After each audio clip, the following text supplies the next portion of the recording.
first thing I remember was a bright blaze that guided me towards life. I was just a free soul awaiting to be born. I wanted to see the beauty of life that so many talked about. The bright blaze was finally reaching towards me. I will finally be alive. The first thing my eyes caught was my mother. I was so happy. I could see my mom, but something seemed off about her. For some reason, she didn't respond to my voice. She was just there, having me all curled up in her soft, delicate fur, as if she was protecting me. I lifted my head up. I saw water, but I had paused and I didn't know how to swim.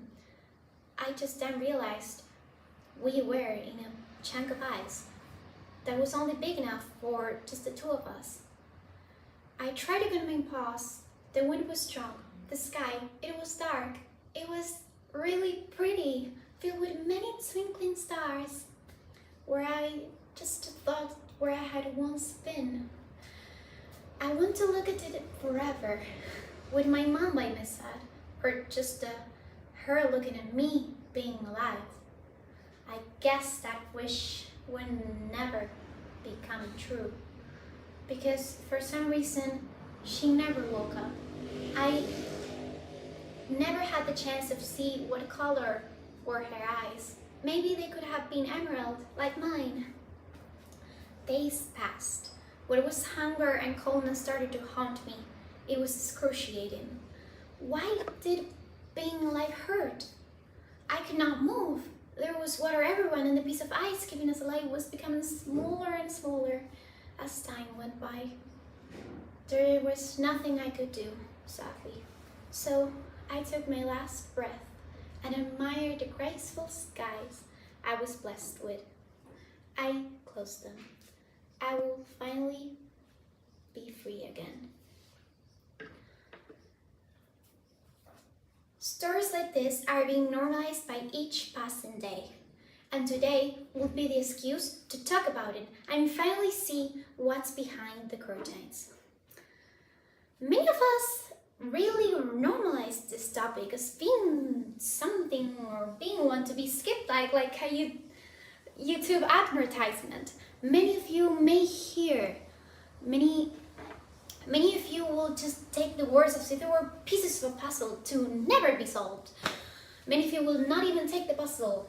Many of you will not, in short words, you are the one to decide what to do with these thoughts or even ideas. But what you ought to acknowledge is that this is in fact reality. The reality of millions of species, not only polar bears. And yes, when put into the eyes of the creatures that lie, it really feels more not real, right? Because of how I spoke to you this story, of how they talk, how they express. Yes, they may not talk like this, but I assure you that they feel love. They feel pain, they feel fear, they feel. And pollution and environmental damage is now seen in much higher scales. And the story is shared also happened with many other lives every day. Most of their deaths are caused by us.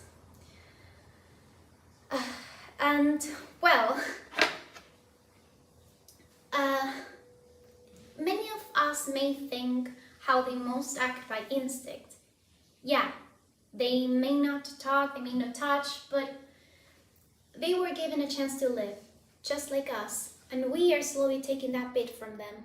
Well, let's just close the emotional symbolic speech door and now open the engaging one.